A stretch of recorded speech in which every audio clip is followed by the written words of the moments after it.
I just had to let you know you're.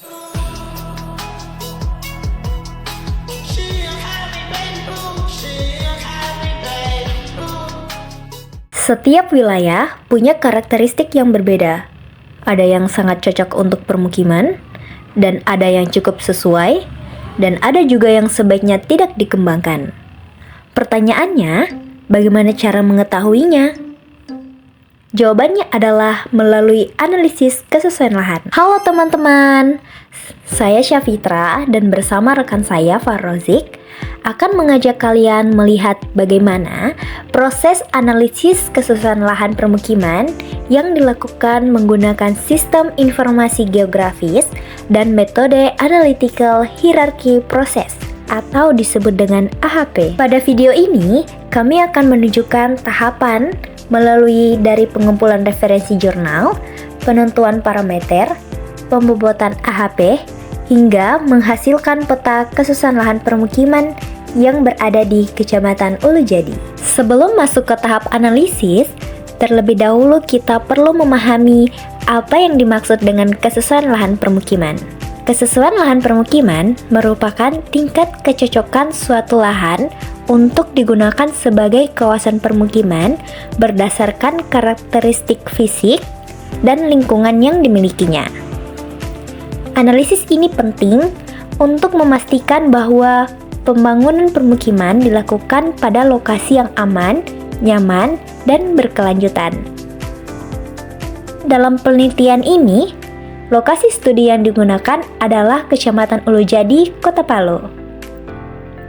Analisis dilakukan dengan mempertimbangkan beberapa parameter yang berpengaruh terhadap kesesuaian lahan permukiman, yaitu kemiringan lereng, jenis tanah, curah hujan, dan penggunaan lahan.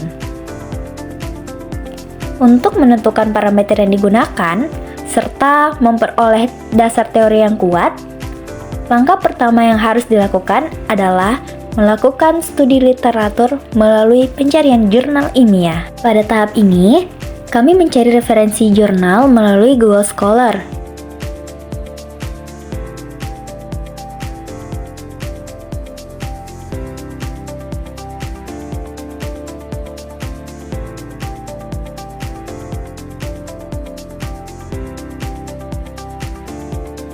Dengan menggunakan kata kunci seperti kesesuaian lahan permukiman, land suitability for settlement SIG, dan analytical hierarchy process atau disebut dengan AHP.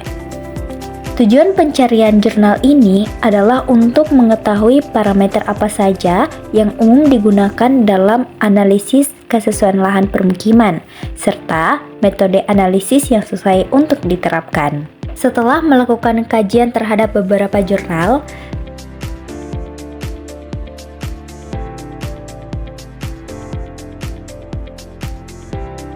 kami memilih parameter lereng, jenis tanah, curah hujan, dan penggunaan lahan sebagai dasar dalam analisis kesesuaian lahan permukiman di Kecamatan Ulujadi. Setelah parameter ditentukan berdasarkan hasil studi literatur, langkah berikutnya adalah menentukan tingkat kepentingan masing-masing parameter menggunakan metode Analytical Hierarchy Process atau AHP. Metode AHP digunakan karena mampu memberikan bobot pada setiap parameter secara sistematis melalui proses perbandingan berpasangan. Hasil pembobotan ini nantinya akan digunakan dalam proses analisis spasial untuk menghasilkan peta kesesuaian lahan permukiman. Setelah menentukan parameter kesesuaian lahan permukiman berdasarkan hasil studi literatur, langkah berikutnya adalah menentukan bobot masing-masing parameter menggunakan metode Analytical Hierarchy Process atau AHP. Metode AHP dikembangkan oleh Thomas L. Sethi dan digunakan untuk menentukan tingkat kepentingan suatu kriteria melalui proses perbandingan berpasangan. Pada penelitian ini terdapat 4 parameter yang digunakan, yaitu kemiringan lereng, jenis tanah, curah hujan, penggunaan lahan. Tujuan dari AHP adalah untuk mengetahui parameter mana yang paling berpengaruh terhadap kesesuaian lahan permukiman.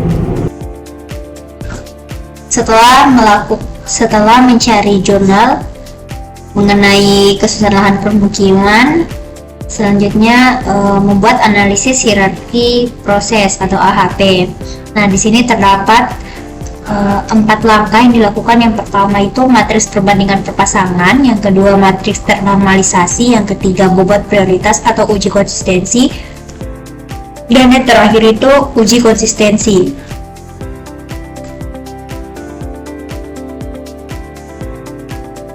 Nah, di sini pada matriks perbandingan berpasangan itu menggunakan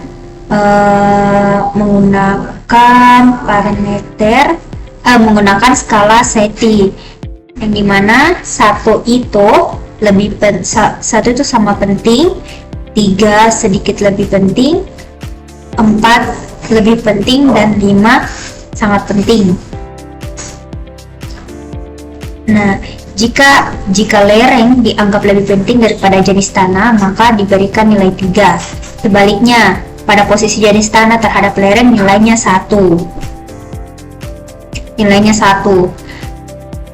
atau 0,33. Bagaimana cara mendapatkan 0,33 ini?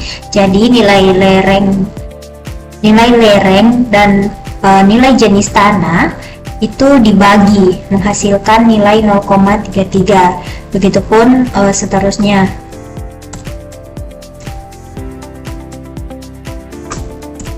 Nah, untuk totalnya itu dilakukan sum atau penjumlahan dari bawah ke atas. Setelah itu masuk ke tahap kedua, yaitu matriks ternormalisasi. Jadi setiap nilainya dibagi dengan jumlah kolomnya. Maka jumlah lereng dan total itu dibagi, maka hasilnya menjadi 0,5607476. Caranya pun yang sama untuk baris sel selanjutnya. Begitu pula dengan jenis tanah, curah hujan, dan penggunaan lahan.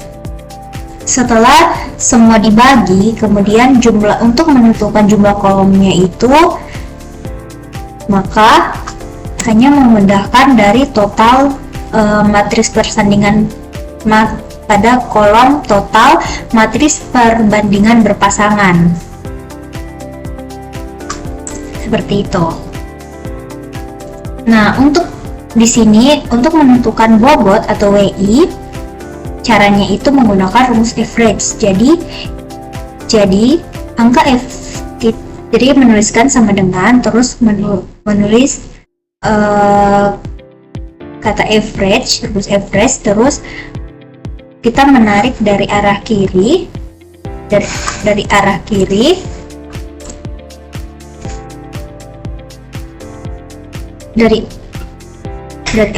ke arah kanan. Begitupun sebaliknya sampai ke bagian bawah.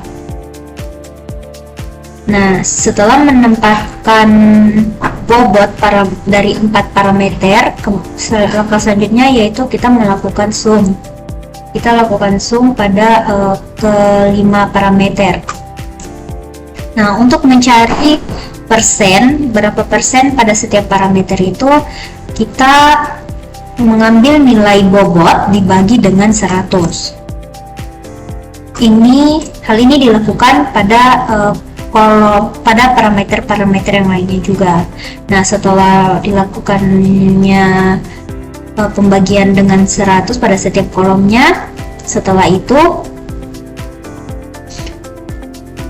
untuk jumlah kolom pada persen, jumlah bobot pada WI itu kita bahagi 100 juga, maka hasilnya 100. Nah, selanjutnya untuk uji konsistensi atau mencari bobot prioritas pada kemiringan lereng. Bagaimana cara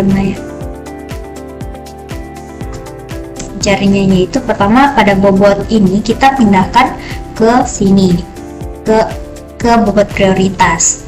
Nah, untuk bobot prioritasnya itu nilai bobot itu dia dikali dengan 100. Nah, jadi setiap kolom ini dia dibagi dengan 100.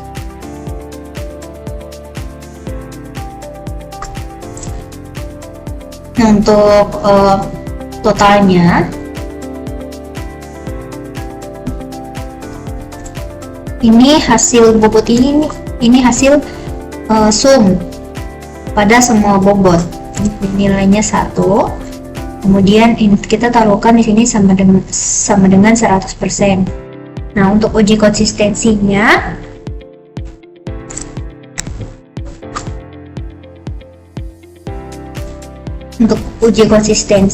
tahapan terakhir dalam AHP adalah uji konsistensi. Uji konsistensi dilakukan untuk memastikan bahwa penilaian yang diberikan tidak bersifat acak dan tetap logis.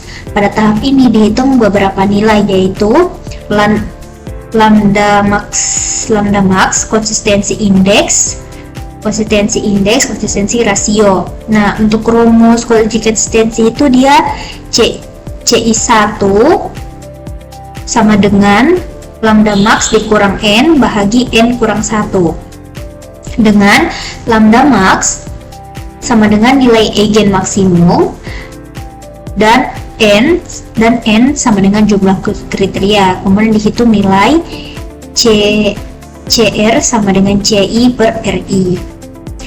Di sini untuk jumlah N-nya itu sama dengan 5.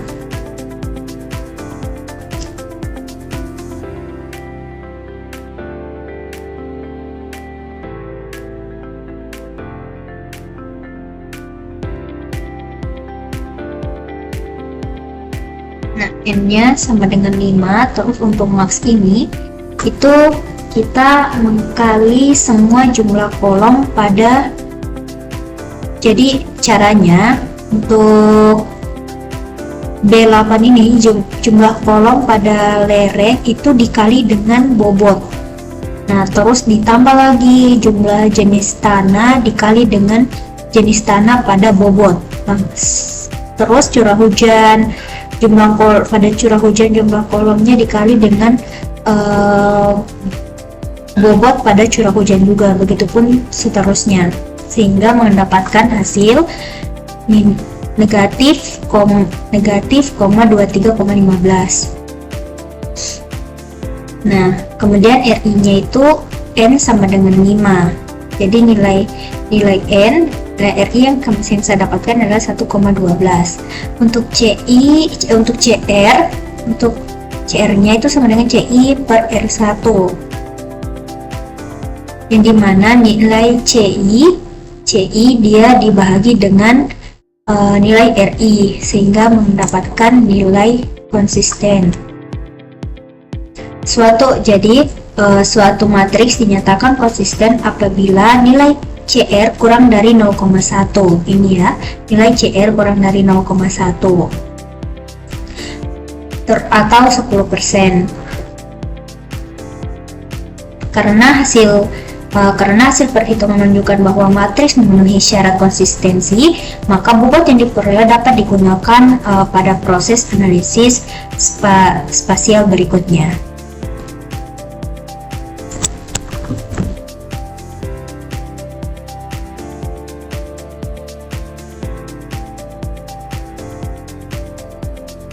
Baik, selanjutnya kita masuk di aplikasi ArcGIS, yang dimana saya menggunakan ArcGIS ArcMap. Jadi ArcGIS ini fungsinya untuk kita mengolah data spasial yang kita gunakan. Nah, untuk kasus kali ini ada 4 jenis data spasial yang kami gunakan. Ini mengacu pada jurnal yang kami dapatkan. Jadi dalam jurnal disebutkan bahwa untuk membuat penyesuaian pemukiman itu membutuhkan data jenis tanah, kemiringan lereng, curah hujan, dan juga penggunaan lahan. Nah, sebelum kita lanjut, maka kita harus memberikan skor pada setiap masing-masing parameter. Contohnya parameter jenis tanah. Nah, untuk jenis tanah sendiri, itu ada 2 skor yang diberikan, tetapi ada 3 jenis tanah yang terlampir. Untuk jenis tanah yang tidak sesuai dibangunkan kawasan pemukiman, maka skornya akan lebih rendah. Sebaliknya, jika jenis tanah tersebut mendukung untuk dilakukan pembangunan, maka skor jenis tanah itu akan lebih tinggi. Jadi contoh di sini Cambisol Oxide itu tidak mendukung untuk dilakukan pembangunan, maka skor yang akan dikasih adalah 1. Nah, seperti itu. Nah, di sini juga saya sudah mengenal kolom bobot yang sudah ditentukan berdasarkan analisis AHP sebelumnya. Jadi untuk kolom bobot sendiri itu cara menghitungnya adalah kita harus membuka file kalkulator, kemudian kita cari skor, kemudian kita kali dengan berapa hasil dari AHP yang kita dapatkan. Untuk jenis tanah sendiri itu adalah 0,23 atau 23%. Jadi di sini kita kali 0,23. Nah, ini yang akan kita dapatkan. Hal yang sama juga akan kita lakukan di kemiringan lereng, curah hujan, dan penggunaan lahan. Untuk kemiringan lereng, ini sudah pernah juga saya lakukan, jadi sudah ada skor yang saya berikan terkait kemiringan lereng. Ini kemiringan 0 sampai 8 hingga lebih dari 40. Seperti itu. Nah, kemiringan yang diberikan skor lebih tinggi adalah kemiringan yang relatif datar. Jadi kemiringan 0, 8, 15 dan 5 sampai 25 itu akan mendapatkan skor yang lebih tinggi daripada kemiringan 40 bahkan lebih dari 40, seperti itu. Bobotnya sendiri ini sudah disesuaikan dengan analisis AHP yang digunakan, dimana untuk kemiringan lereng itu mendapatkan presentasi tertinggi. Jadi persentasenya sangat berpengaruh. Kemiringan lereng itu lebih berpengaruh daripada parameter lainnya, seperti itu. Nah, begitu juga untuk curah hujan. Untuk curah hujan sendiri di sini ada 1 saja skor yang diberikan. Untuk curah hujan dengan debit 3,28 mm per hari sampai dengan 7,38 mm per hari. Selanjutnya ada pula penggunaan lahan. Jadi untuk penggunaan lahan itu akan semakin tinggi skor yang diberikan untuk penggunaan lahan dengan status kawasan terbangun, seperti kawasan pemukiman, kawasan perdagangan dan jasa. Yang penting kawasan tersebut sudah berstatus terbangun. Nah, untuk pengolahan datanya itu menggunakan analisis Union dengan membuka tools geoprocessing. Di atas ini ada tools geoprocessing. Ini ada pilihannya, ada buffer, clip, intersect, union, mask, dan dissolve. Pada kasus kali ini kita menggunakan union. Nah, untuk melakukan union kita perlu menambahkan semua data yang ada, data jenis tanah, data kemiringan lereng, data curah hujan, dan data penggunaan lahan. Setelah semua data sudah masuk ke dalam tahap analisis ini, maka kita perlu mengatur outputnya di mana. Nah, setelah kita memilih output, maka kita tinggal oke saja, sehingga union akan berjalan sesuai yang seharusnya. Ketika union selesai, maka akan terbentuk sebuah layer baru. Layer baru itu berisi gabungan dari semua data yang kita gunakan. Nah, karena 4 data tadi yang saya gunakan, maka isi dari union itu gabungan dari 4 data juga. Gabungan dari curah hujan, kemiringan lereng, penggunaan lahan, dan juga jenis tanah. Nah, untuk lebih lanjutnya, agar kita bisa menentukan bagaimana sesuai dan tidak sesuainya pemukiman, itu kita perlu menjumlahkan semua hasil akhir dari perkalian scoring dan bobot. Nah, di sini kita perlu menambahkan satu kolom lagi, yaitu nilai akhir. Nah, di sini kita sudah punya kolom nilai akhir. Jadi kolom nilai akhir ini adalah kolom hasil penjumlahan seluruh parameter yang kita gunakan. Saya ulangi.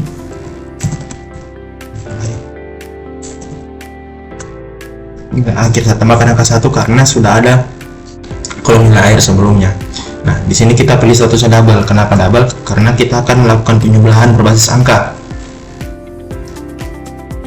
Nah, di sini double peringatan karena tidak cukup tabelnya. Nah, cara berhitungnya itu sama seperti kita memasukkan perkalian bobot terhadap skor tadi. Jadi kita buka file kalkulator, kemudian kita masukkan bobot setiap parameter, bobot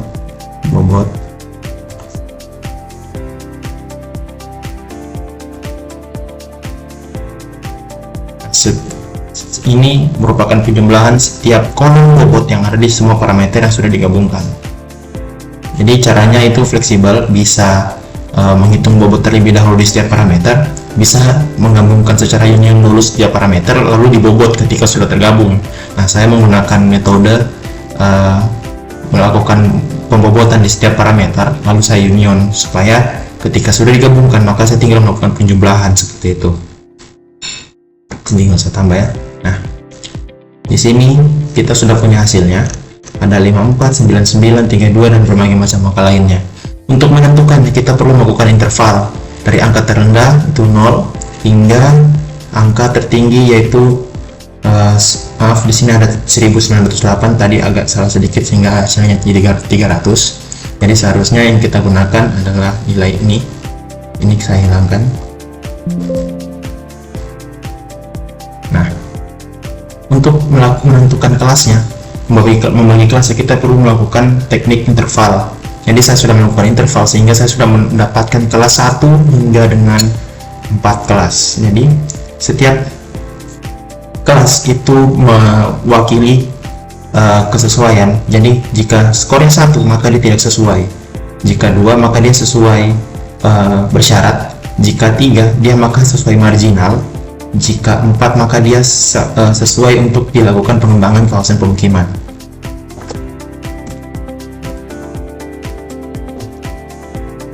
Sini modelnya double, maaf teks. Jadi kita perlu melakukan select by attribute dulu, kemudian kita cari untuk kelas.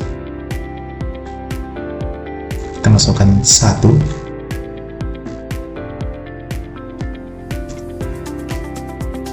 Kelas 1 itu kita masukkan status tidak sesuai.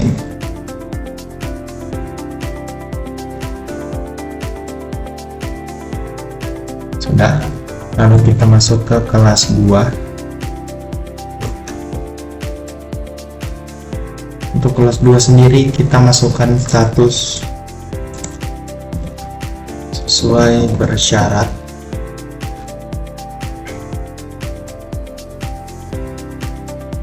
Untuk kelas 3 kita masukkan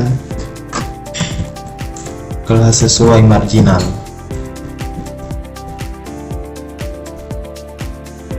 Nah, dan terakhir untuk kelas 4 kita masukkan kesesuaian yaitu sangat sesuai, atau kita tulis sesuai saja.